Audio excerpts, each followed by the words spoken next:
like people think I want to get healthier. They think I want to look better. I want to lose weight. But really, it starts with feeling better. It starts with, how do you wake up in the morning? Like, are you attacking the day instead of letting the day attack you? Are you trying to crawl under the covers and not really, know what's going on? Or do you have some purpose? Do you have some focus for the day and a rhythm for living? Cool. So here with Amanda Liptak, and she is a dietitian, registered dietitian and nutritionist. And we have some really cool things to talk about for the Freedomology community. Amanda, thanks for coming out today. Absolutely. Sure. Thanks for having me. So why don't we start with your background a little bit? Just give everybody a brief understanding of what a dietitian is. What is a nutritionist? What did you study in college, and how do you really help people? Mm-hmm. Yeah. So I've been a registered dietitian for 22 years. I think like most people in my profession, I started out in clinical dietetics, which is like working in a hospital. Decided after a year that wasn't for me because I really had a passion for more prevention. And I feel like that's where the power is. People that have just had heart surgery or in the hospital are really not prepared to receive information on how to change their diet because they're just really wanting to recover from whatever's going on with them. So I moved away from that and got into management. I did a lot of corporate nutrition and then really moved into my practice. And I have been doing private practice for the last 10 years. And so what we offer in our practice is virtual nutrition coaching. So aside from a couple in-person events that we have going on locally here a year, we do all of our one-on-one coaching or group coaching virtually, which gives a lot of flexibility to our clients. So what we focus on is really prevention, but also helping people through mindset strategies, whole food nutrition focus, and we also use functional testing as well. So that's what dietitians should be focusing on and what they should be doing, in my opinion. Yeah. So I met you, I saw you online initially, and I think what caught my attention was, so I think most people, when they think of nutritionists or dietitians, they think of the physical aspect of health, like what can I eat? What can I drink? How can I optimize my hormones and metabolism, and how can I increase energy?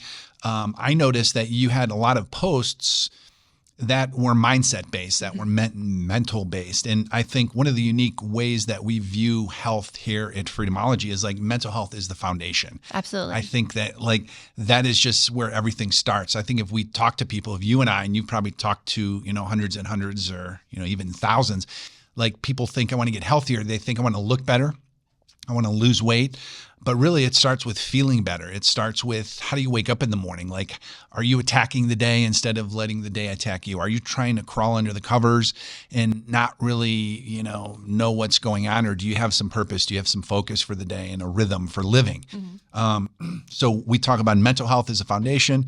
Physical health is sort of that outward expression of health. And then environmental health sits right in between. And we help people optimize their environments. And I just saw some snippets of all of those things that we teach in what you're teaching, what you're talking to people about. So I guess, let's talk from a broad perspective. We're going to get into some very specifics, but like from a broad perspective, when it comes to health, how do you approach health? When you meet a client for the first time, walk me through sort of how you get to know where they're really at. Mm-hmm.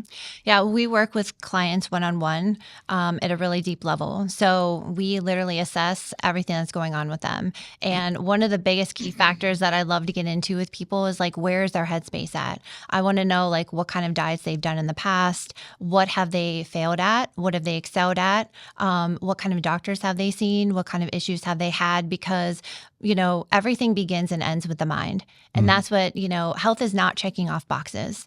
Health is so much more to that. So the things that we do in our coaching program, yes, we're guiding people into macro management, just learning more about the foundations of nutrition to understand what macros are and how they can benefit their body, how they can target certain nutrients, caloric needs, like all the things, right? But if they can't not stop self-sabotaging with their mindset, they are not going to be able to execute on the advice that we're giving them.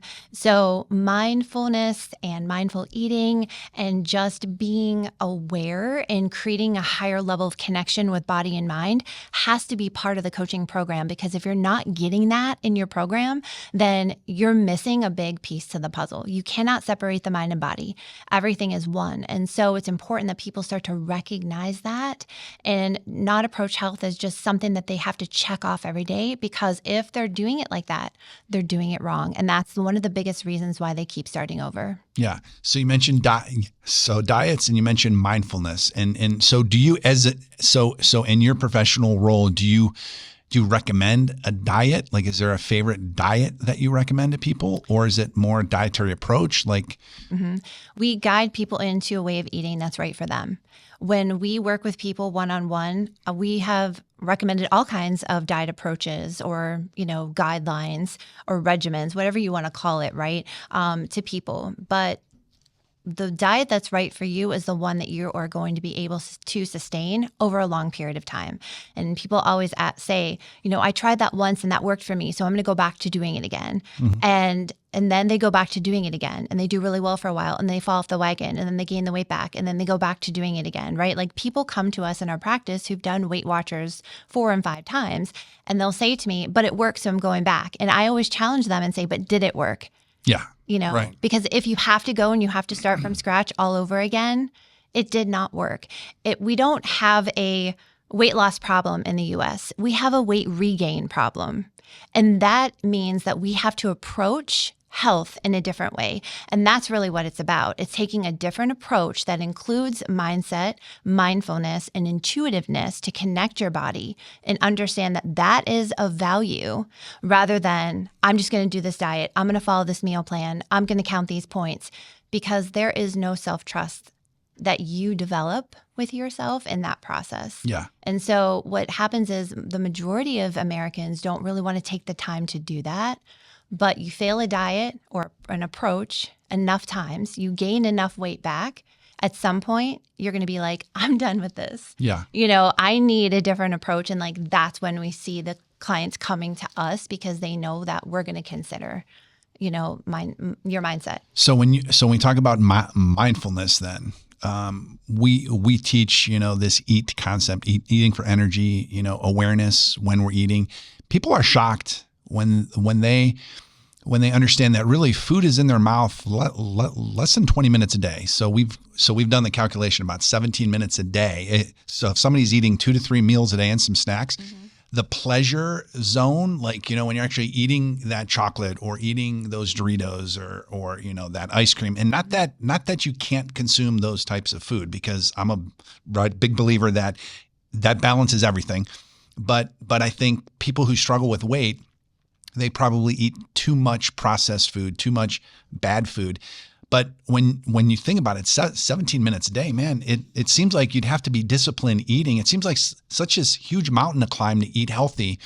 It's really not. I mean, it's 10 to 20 minutes a day that food is going to be in your mouth. And if you could be more disciplined for half that time, let's say 10 minutes, if you could eat 1 clean meal a day to start, that's a big step up. And I think, though, so as it relates to awareness, do you talk to people about when they eat junk food, if they eat a McDonald's Big Mac meal, let's say, or Mr. Hero's big in Northeast Ohio, a Roman burger with, French fries and cheese and a pop, like, it feels good going in, and then for the next 2 hours, you could really feel slow and lethargic, really actually drive more pain than pleasure. How do you talk people around that? Like, eating for pleasure, eating for energy, eating for medicine. Like, what do you say to them specifically? It's probably going to surprise you, but we actually, unless it's clinically indicated or we have objective proof that someone cannot eat something for their own safety, like a food allergy, food sensitivity, or, like I said, clinical medical condition, we remove the restriction, because restriction leads to binging. And that's going to make them want that food more. So if I say you can't eat cheeseburgers anymore, or you can't have fries, or or you really need to limit those things, like hey, you can only have these things on the weekend. Well, what are they going to go do? Come Friday, they're going to say, well, it's cheat day, and they're going to go binge on those foods. And so it's the psychology that's attached with that is removing the restriction that allows them to open up and see that I can still achieve health and somebody not tell me no. Yeah. Right? Like, that's beautiful. And that happens from like when we're little. Like if I tell my son, don't go over and touch that vase. We're visiting somewhere. What is he going to want to do? Yeah. Right? He's going to go right over there and want to touch it and feel it, see, and like all the things that kids do, right? Yeah. And so, and that's just human psychology. Yeah. And so the very first thing we do is remove that, because so many people are literally damning foods. I can't eat gluten. I can't eat dairy. Dairy's bad for you, all the hormones. I can't have sugar. I need to just no sugar diet. I have to do this. Like all the things. And there's so much noise out there saying that you can't have this and you can't have that. It's very negative. It brings your body to a place of scarcity. So when we remove that, we can be in a place of abundance and positivity and not scarcity. And I always tell my clients this, you can't hate yourself healthy. Yeah. You're just like downing on. So that's the very first thing that we do. And how deep do you go? Because that's super interesting. Yeah. How deep do you go though? Because that's like, you're meeting a 35-year-old male or female, whatever. And you basically pull some blood work and you pull some labs and you're talking to them about, this concept. You're not removing items from their menu of what they're allowed to eat. Do you go back to when they were a kid? Like we had a student specifically who was a yo-yo like dieter, off and on. He'd lose weight, gain weight, lose weight, gain weight, lose weight, gain weight. And when I talked to him in detail, it was because in his words, he viewed himself as a chubby little fat kid. Mm-hmm. Like his self-image was of someone that was not healthy. Right.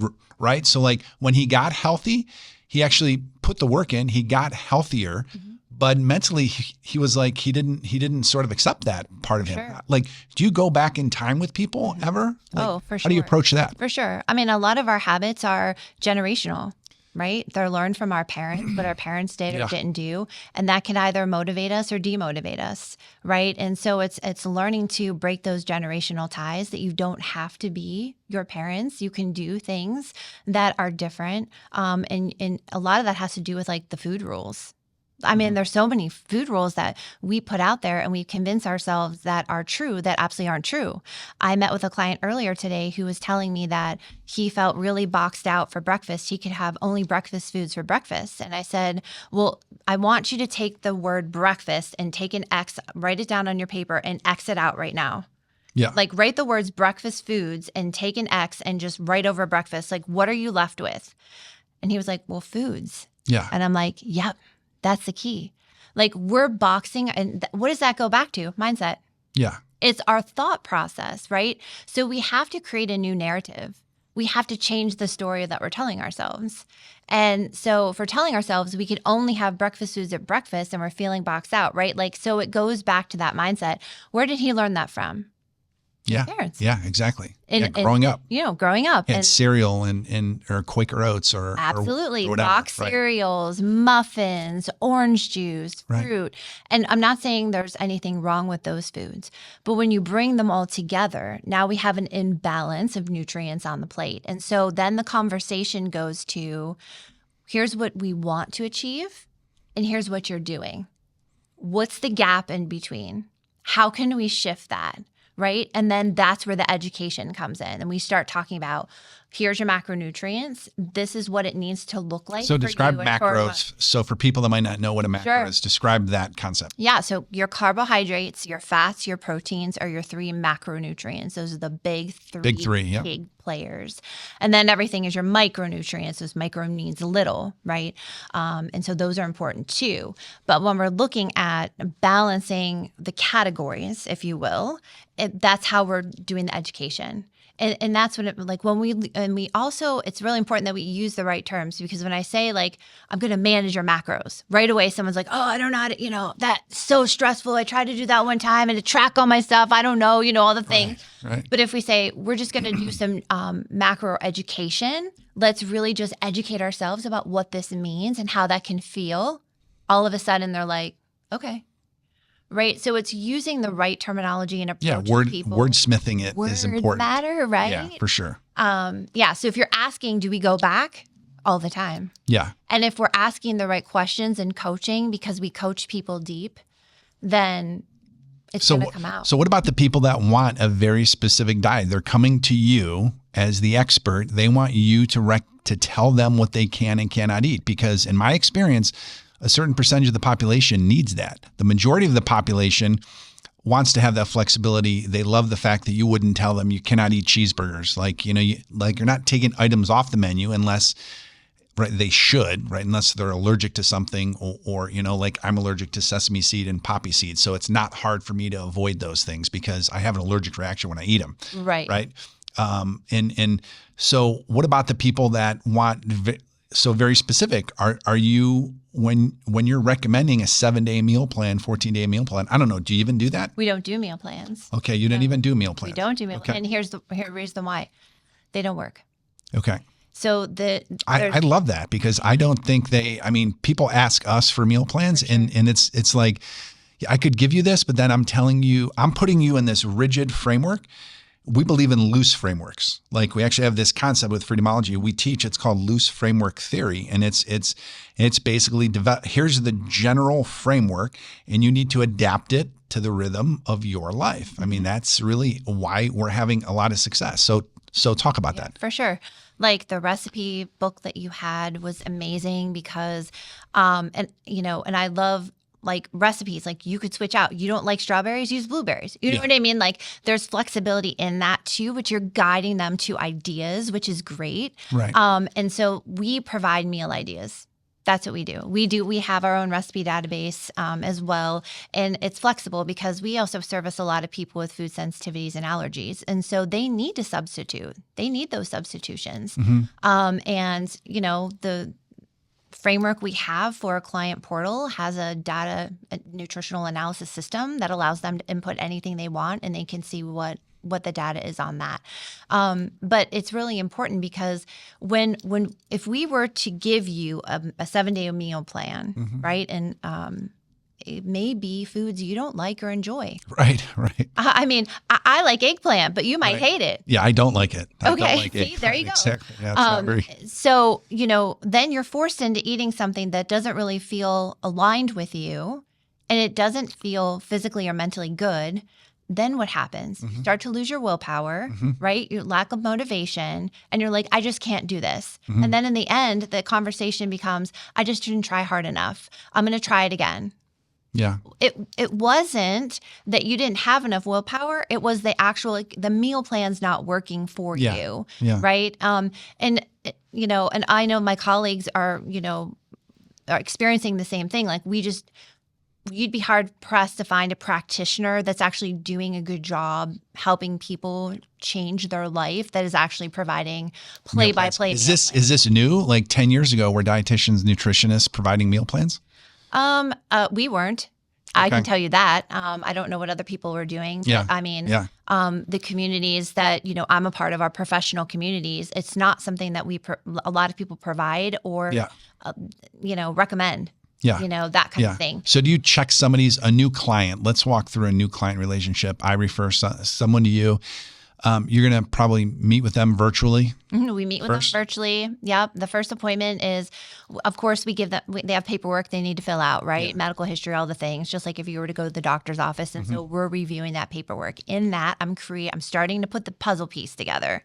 I'm asking specific questions about symptoms, about your diet history, about your medical history, about your family history, about recent diagnoses, about where you shop, who cooks the food, all the things. Are we exercising, or do you have stress techniques that you use or management, to manage your stress?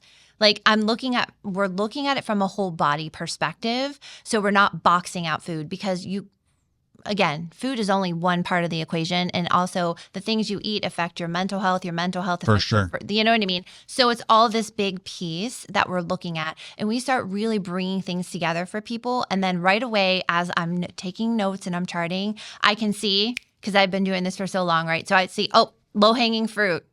And I start to circle all the things that come up.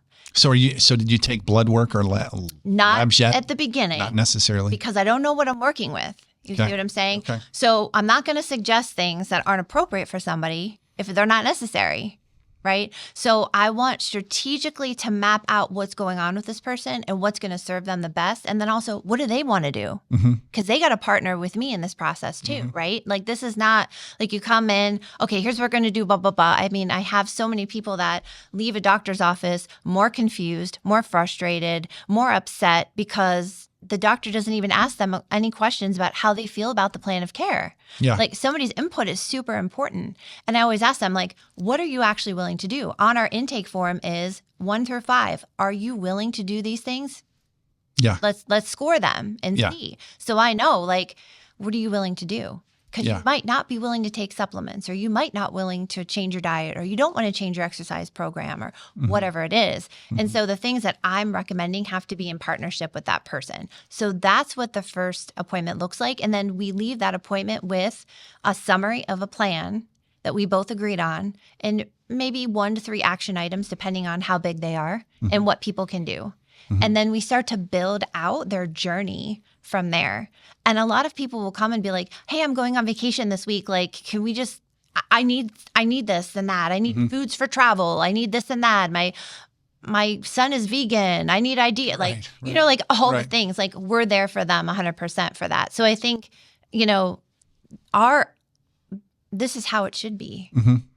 We should anybody, if you want to see success, and you want to learn about yourself, it has to be a journey. Yeah. Diets have a stop and start point. Yeah. I hate that. Right? Yeah. I mean, like, if you're it's trying to lose weight for a high school reunion, it's like, I mean, some people go on a diet to lose 10 or 20 pounds or 30 pounds and they do it, but it's this defined period. We're all about rhythms and I don't even call them habits. I think habit, again, words to me mean everything. And habit to me is hard, challenging, complicated to change, where rhythm is just sort of, you know, you flow into a rhythm. Like, you know, I'm in a good rhythm with You're in my your morning groove. routine. Yeah, exactly. Yeah, it's like a groove. Like the flow, a flow of life. And I think that's when that is sustainable. So rhythms and flow is sustainable.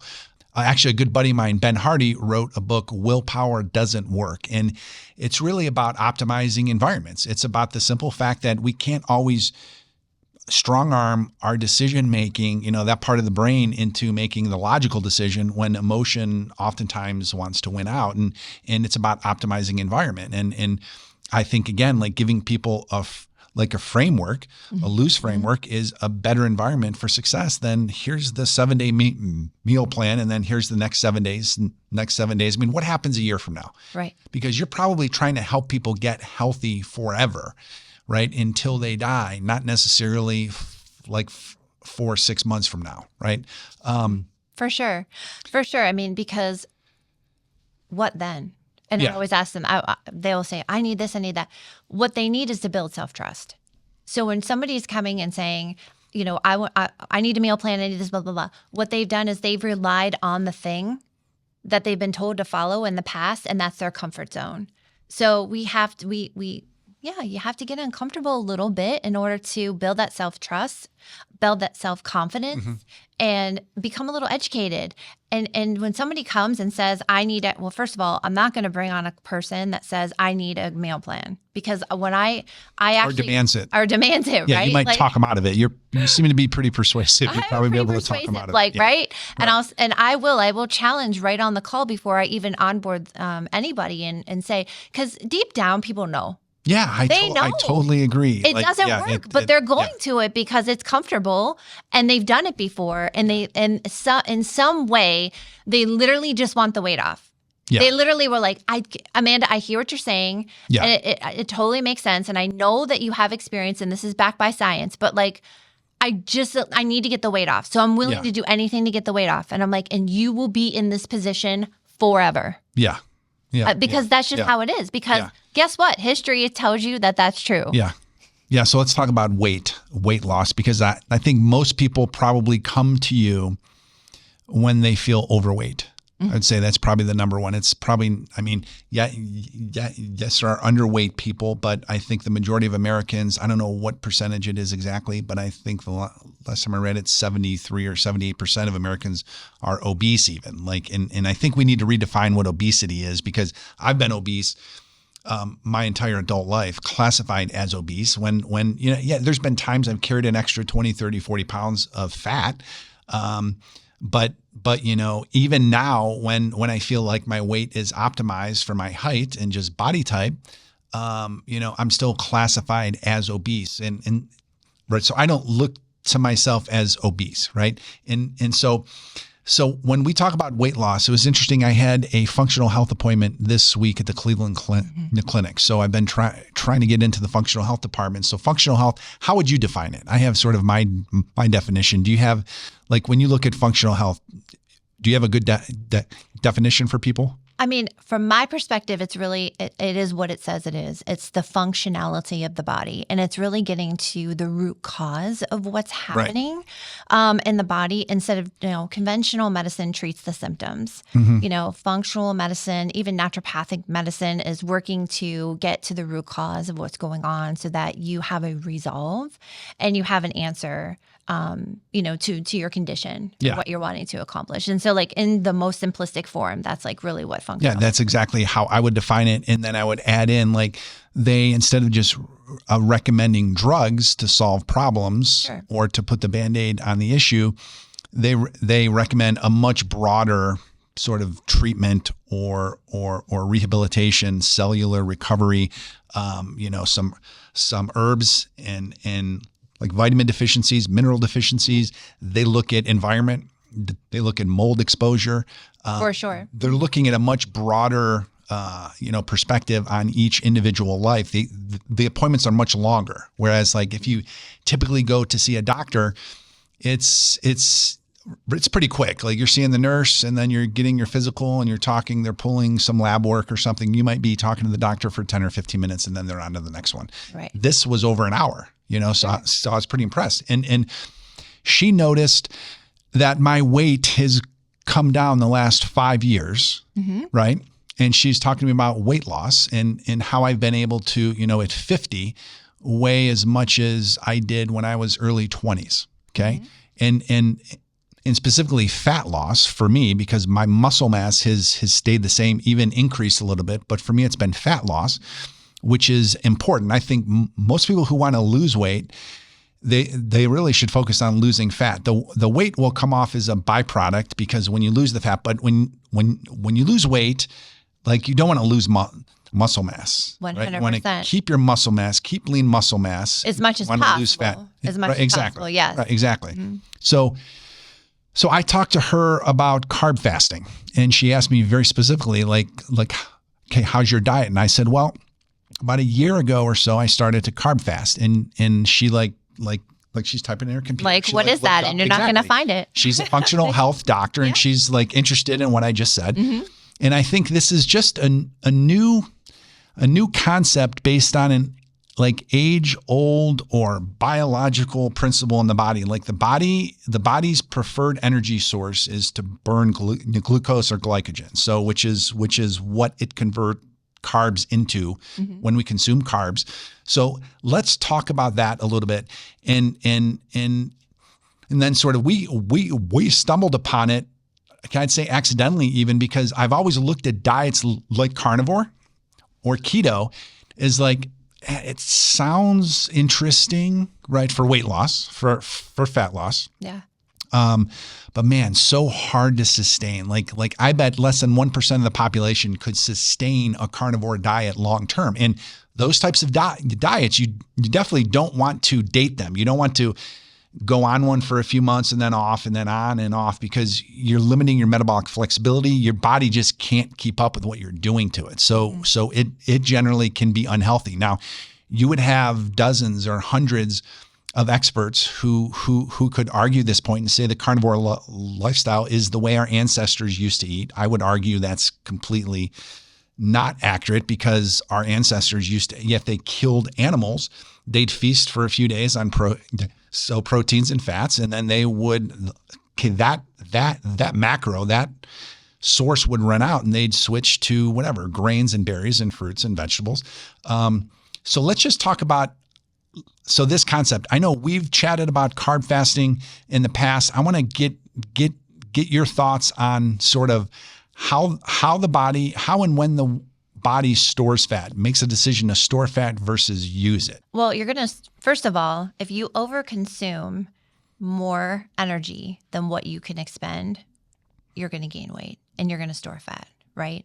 And I think the biggest thing to look at is that most Americans, not all Americans, because I think you and I had a discussion a little bit earlier that like a lot of people, like especially women that come to us, like are not eating enough carbohydrates, right? Yeah. Like just on the normal. But like for the average American person, we're over consuming carbohydrates. And the majority of those carbohydrates are coming from more, simple carbs. Right. So Simple carbs, sugars. Like sugars.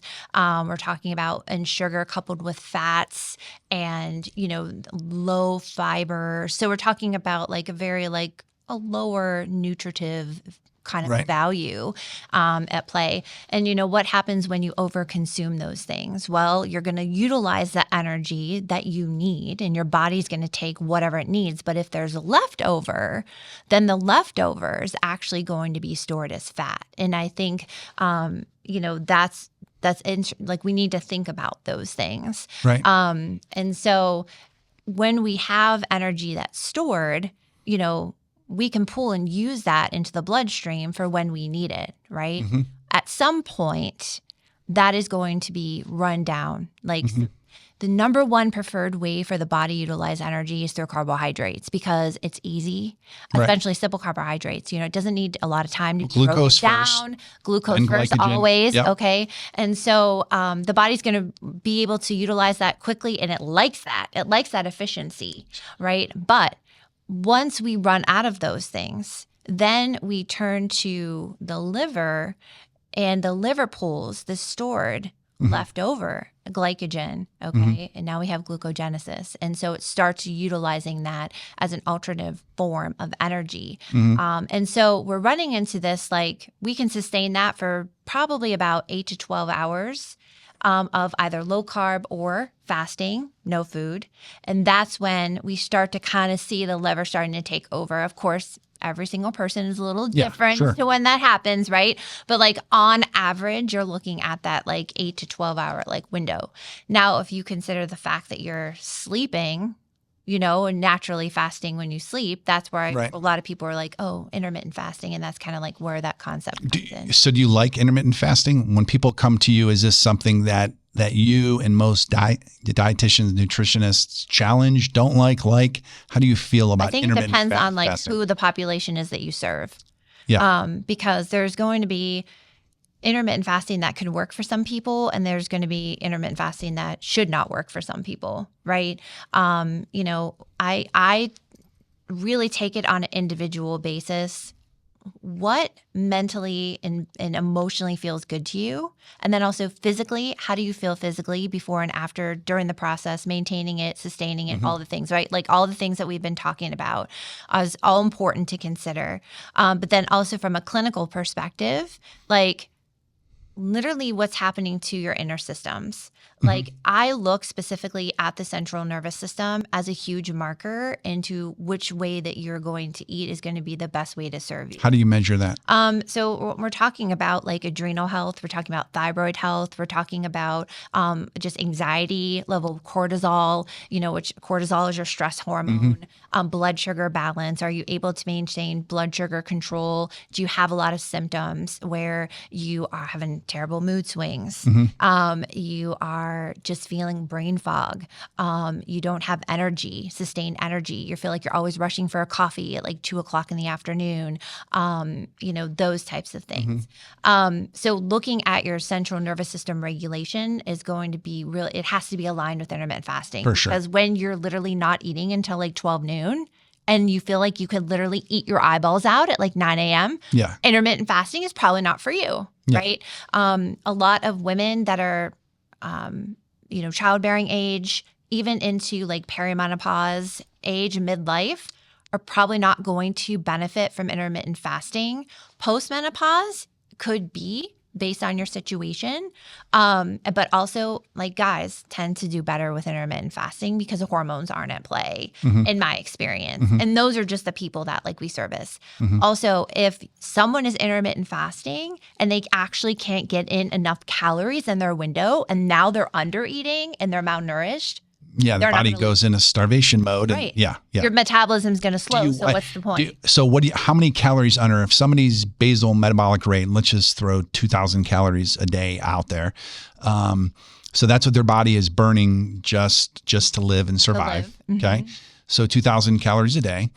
At what point does a body go into starvation mode? Is it, so clearly if they eat 800 calories, it's for a sustained period a day, that would go into starvation mode. But is there a point in your professional expertise that is it 1,500 calories a day? Is that too little? So these are broad ranges, of course, right? But typically like 1,200 calories or less for women, 1,500 calories or less for men are like kind of like threshold. The threshold. And that's when we start to kind of like, I start to see, okay, let's focus on this now.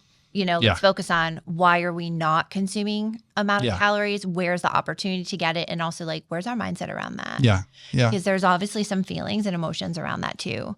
And so, but that's typically what you want to kind of see. Okay. So you said something. So at the beginning of this question, you said you were talking about, calories in, calories out. Essentially, if you're consuming more energy than you're using, you'll gain weight. And if you're consuming less energy than you're using, you'll lose weight. Unless the body goes into starvation mode, right? I think that's too black and white. I believe that we don't live in a world of certainty. And I'm not saying what you said is too black and white. I think that a lot of wellness experts, health experts will say it's a simple mathematical equation, eat less than you're expending, and then you'll lose weight. Well, what happens if let's say you took two people, identical twins. So my wife is a twin. Okay. You take two identical twins, and they both weigh exactly the same, and they're both consuming exactly the same number of calories a day. But twin A is consuming junk food, processed food, really not a well-balanced diet, not a healthy diet.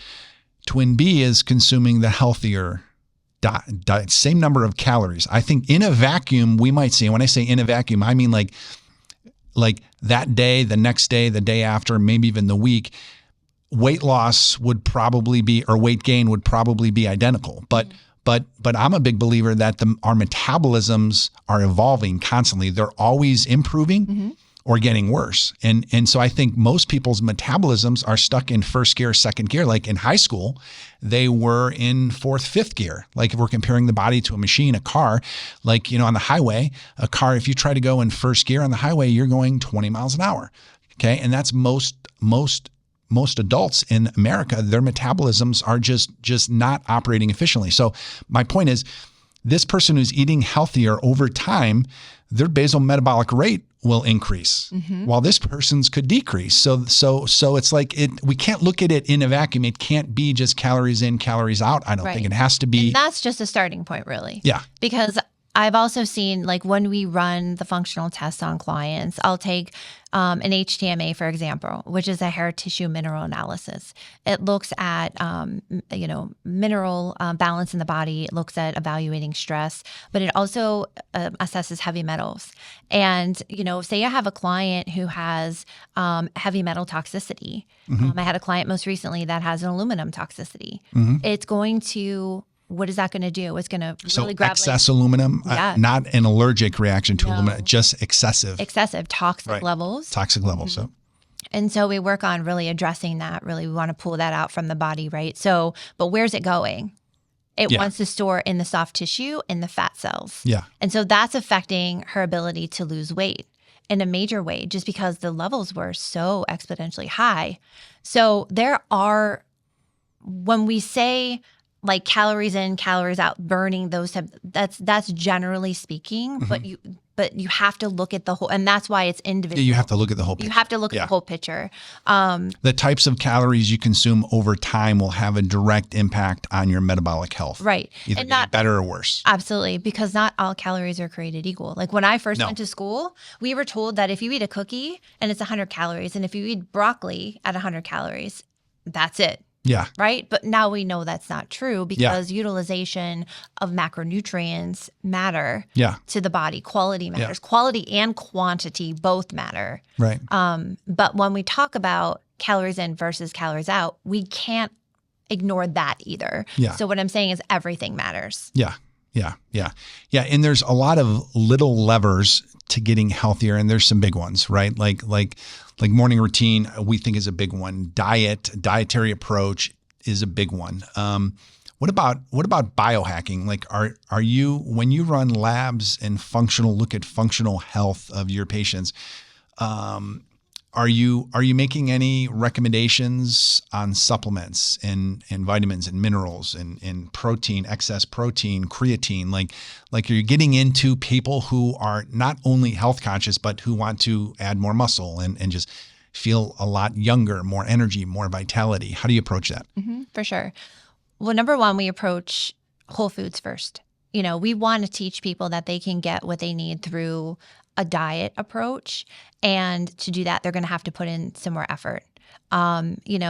This supplement or that powder or this pouch or that detox and all the things should be used to bridge the gap in nutrition. Those things are not nutrition.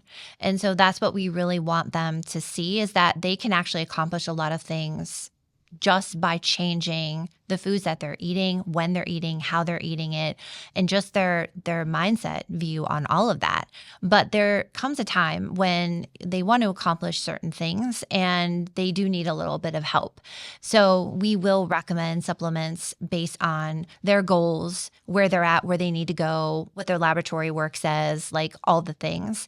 And also based on some of the tests that we run, will help us pinpoint exactly like what kind of supplement is appropriate for them, what's the dosing, what's down to even the brand, for what they need. Yeah, different brands are different ingredients. It's amazing the supplement, the stuff that they can throw into.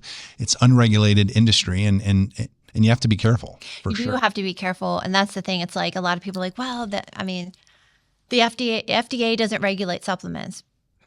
The FDA doesn't regulate a lot of things. It doesn't mean it's completely unsafe. No. But I would never recommend that people, I get questions every week, people asking me, review this product. Can you tell me this supplement? Can you recommend this? And I won't do it. And I always tell them why. Like, it's because I know that you're following me and I respect it. And I love that I have all these followers, right? But I am not your dietitian. Right. And therefore it's unless you are their dietitian. Right. Unless I am your dietitian, right? And so I don't want to create an unsafe situation for you. Yeah. And I really only have your best interest in mind. Yeah. Because there's so much to consider when you're recommending supplements that it's hard because you actually don't know what kind of medical, are they taking other medicine, like synthetic meds? Because drug-nutrient interactions are a real thing. And we've actually seen over the years, like some people have taken stuff on their own and had some reactions. Like about 8 years ago, we had somebody hospitalized because she was doing some stuff on her own. And it happens. We don't think it can't happen to me, but we want what's best for the client. That's why I think labs and just getting blood work done, looking at your gut biome, like just looking at your body as an individual thing separate from someone else. Like just because your buddy takes vitamin D doesn't mean that you need to take vitamin D. Right. And I think just like we're as different on the inside as we are on the outside. And that's super important for people to understand for sure. Yeah, 100%. Like you can't opt into something just because your best friend's doing it. Yeah, no. Or somebody's selling something and you want to support them. And so then you buy their cleansing kit. Yeah. It's like, how else can you support them? Can you forward their information on social media? Can you send someone to them? Like you don't have to opt into it or feel pressure to opt into it if it's not like a fit for you, if it doesn't align for you. Yeah. For sure. Health is individual. when it comes down to it. And when you're doing things that are completely all your own, that's when you're going to feel like most aligned. That's when you're going to be able to maintain and sustain things over time. Yeah. For sure. So I think I look at something like carb fasting as it's not a one size fits all approach. Like it's not like when I talk about carb fasting and I say I do it 3 days a week. So Mondays, Wednesdays, and Fridays. And when I say carb fast, I don't mean I abstain from carbs 100%. It's almost impossible not to get for sure that macro in your body. I mean, it's in fruits, it's in some vegetables, right? So I guess, the way that I carb fast Mondays, Wednesdays, and Fridays, and, I'll wake up in the morning and I'll have a protein shake. Even my protein shake has a few grams of carbs in it. I often do mix in some type of intermittent fasting, not 7 days a week for sure, but I probably do it 2 to 3 days a week. Sometimes on my carb fasting days, but a typical carb fasting day would be a protein shake in the morning, would be a salad with protein, a balsamic, right, for lunch, some cheese or beef jerky, as healthy as I can get my hands on in the afternoon. And then we'd have a protein and some vegetables in the evening.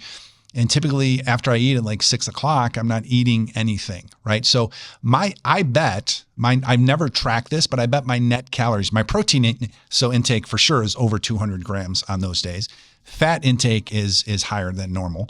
But I would bet my net calories or my calorie intake is a little bit less than my basal metabolic rate. So yeah, I am, like some people would argue that, well, you're eating less calories. Well, I'm feeling full. On those days, I'm not hungry, right? I'm not hungry at all. And then the next day, the beauty of this is that the next day I wake up and if I have to record videos or something, I have this speech impediment.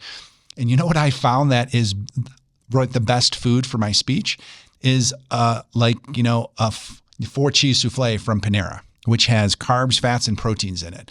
Or ironically, a cheeseburger is really good for me, not the fries, but a cheeseburger is really good for me. If I have to know I have to record videos for an hour or 2 hours and I want to have a good speech day, then I have to get the right macros, the right combination of fats, proteins, and carbs in my brain. Like my neural pathways operate in such a way that I can tell based on the food. I'm highly sensitive to food. If I just eat like sugar and carbs, my speech is ridiculously bad, like super bad. So I'm doing more research personally on how food helps people with speech impediments. But back to carb fasting. I think if you're healthy, if your body weight is, so body fat percentage is 8%, and you're in shape and you're running every day, so you're doing these high intense, exercises, carbs are the preferred fuel source for those. Maybe you carb fast 1 day a week to increase your metabolic flexibility. I'm a big believer in metabolic flexibility, in helping my body burn both fat and carbs. And it's not typically an either or situation. It's not like it's always burning carbs and never fat. But for most people, this needle's pinned to this side. Like if it's a scale, we're burning carbs almost all the time for most people. Again, I'm generalizing. And I think it's like the little light switch we want to turn on, when we deplete the glycogen in our liver, not even just a little bit, we start to burn more fat. And when we deplete it a lot, it's only, I think, 100 grams of glycogen the liver holds. So 400 calories. It's really not that much. I mean, if we exercise, steady state cardio for a half hour, we can deplete a lot of that. So it's a combination of diet and exercise, deplete the glycogen. The body turns on that fat switch. And this is the exact conversation I had with a physician the other day, this week at the hospital. And she was agreeing with everything I'm talking about. She's never heard it positioned or worded that way, but she's like, yeah, this makes sense. It's scientific. This is a biological process, right? Would you ever recommend a keto diet? Would a dietitian, nutritionist ever recommend someone go on the keto diet? Is that too much of an absolute for you? First of all, a keto diet was developed for children with epilepsy. So it is a medical diet type diet, right? And I always say literally Hollywood got a hold of this diet and Hollywoodized it or whatever you want to say, right?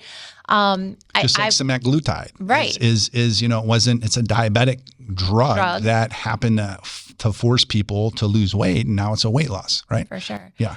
So I think the majority of dietitians out there would say keto is just not sustainable for the average person. And if something is not sustainable, why are we doing it? So I think the majority of my colleagues they're not recommending keto. Have I ever recommended keto? I mean, I think maybe once in the last 22 years, I've had somebody that had horrible weight loss resistance. They had a lot of surgeries. They had a lot of, metabolic issues. They were working with several doctors and collectively with the medical team, working with the medical team to determine this is probably going to be the best approach for this person if they can sustain it. And they were all on board with that. And they're like, hey, I'm willing to do anything and I'm legit going to do this. And, even following up with that person a year after, 2 years after, they were still doing it. One person in 22 years. So I would say that the majority of people that are on the keto diet aren't always in ketosis. They think they're in ketosis, but they're really not. And so they're really not getting the max benefit of it anyways, because again, it's just not, it doesn't feel mentally or emotionally good. They literally can't do it. Yeah. And so the sustainability is a thing, but also hormonally, it can be tough for many women. For sure. You wouldn't, like you said, you wouldn't recommend a keto diet for somebody in their childbearing years. Yeah. I mean, that would be a hard hormonally, maybe not good.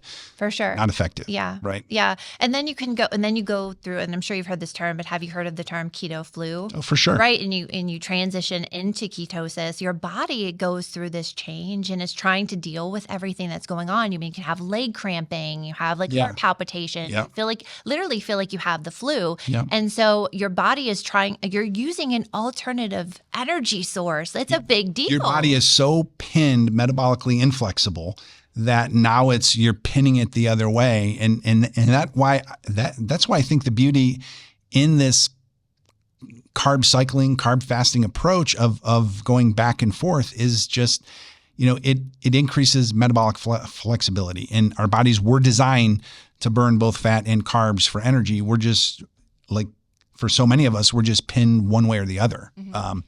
It's definitely a more moderate approach to a keto concept, right? You're moderating that. Right.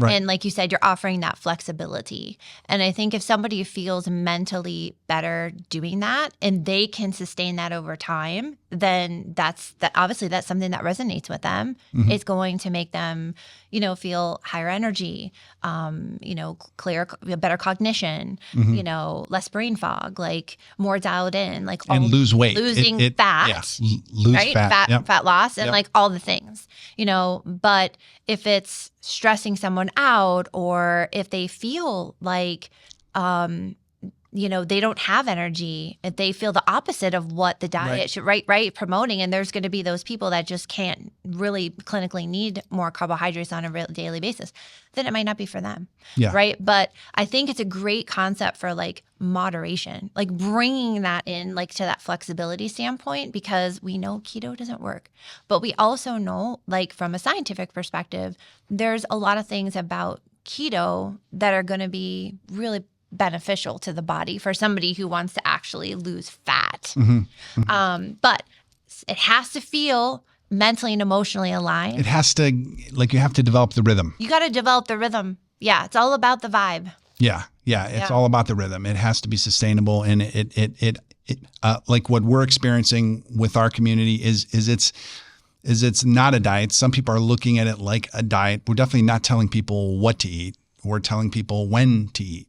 Right. It's like, Jessie and Shaspe, the glucose goddess. I don't know if you're familiar with her, but she's written a few best-selling books. Yep. Wrapping your carbs. And we're trying to avoid those massive blood sugar spikes, which happens when most people go to lunch and they get a burger and French fries, that they're probably, in absence of a inhibitor like apple cider vinegar or berberine, or metformin if they're diabetic, their blood sugar is going to spike. It's going to go from 90 to 100 to 140, 150, and then it's going to crash. And that's what causes the brain fog, and that's what causes the body to become insulin resistant. And that's just metabolically, it's so hard on the liver and the pancreas to always be producing so much insulin. So that's why the carb fasting approach, it gives those organs a break and lets them do what they're naturally designed to do. And it really eliminates those spikes, which for me has made all the difference, you know? Yeah. I think what people don't understand is like, everyone has a pancreas. Everyone is producing insulin. Like when I talk to my clients about blood sugar regulation, they look at me and say like, well, Amanda, I'm not a diabetic. I don't have blood sugar. Yeah, they don't even connect right? it. I'm like, right. Do you have a pancreas? Because like we're all born with one, right? Yeah. Unless you're not, which is like a big problem, right? But like that is regulating your insulin production, and what you eat affects everything that your body's doing. You know, your kidneys have a part in that. Your pancreas has a part in that. They're all trying to regulate blood sugar. And like every human on the planet needs to be aware of this concept. It's not just for diabetics. Like certainly if you're pre-diabetic or diabetic or have insulin resistance, you need to be more keyed in. Yeah. Like I argue that like everybody needs to be keyed in, because if you want to be metabolically healthy, you have to have blood sugar control. Yeah. Period. Yeah. Yeah. We look at the metabolic system as the foundational system in the body. It's the 10 plus systems, the digestive system and the circulatory, the central nervous, right? We have all these systems, these parts of our body that work in conjunction with one another. The metabolic system is not even technically classified as a major system of the body, even though like it is. It's sort of everything working together based on the inputs, right? And that if we can control the inputs, that's what has the biggest impact on the outputs. That's that's the thing in our control. Like for people with high blood pressure, sometimes they can't get it down without medication or without losing a bunch of weight. But you know, if oftentimes you can normalize your blood pressure by the diet. If you do lose the weight, you're losing the visceral fat. There's just less pressure on all the, the arteries and veins in the body, and it just naturally comes down. And we want to let the body do what it's naturally designed to do. I think human beings are really good at getting in the way and just doing all these weird things, which force the body to do weird things. They want to like drive the ship. Yeah. But if we have that connection with the body and we understand that mind-body connection, we understand like we can decode the information that our body is telling us that it needs. Yeah. And that's a lot what we work on with our clients is like, what are the symptoms you're having? How does it feel? What happens when you do this? Okay, then stop doing this because you're making it harder. Yeah. Right? Do this. Yeah. You'll make it easier. How does that feel now? Oh, I get it. Like all the things, right? Yeah.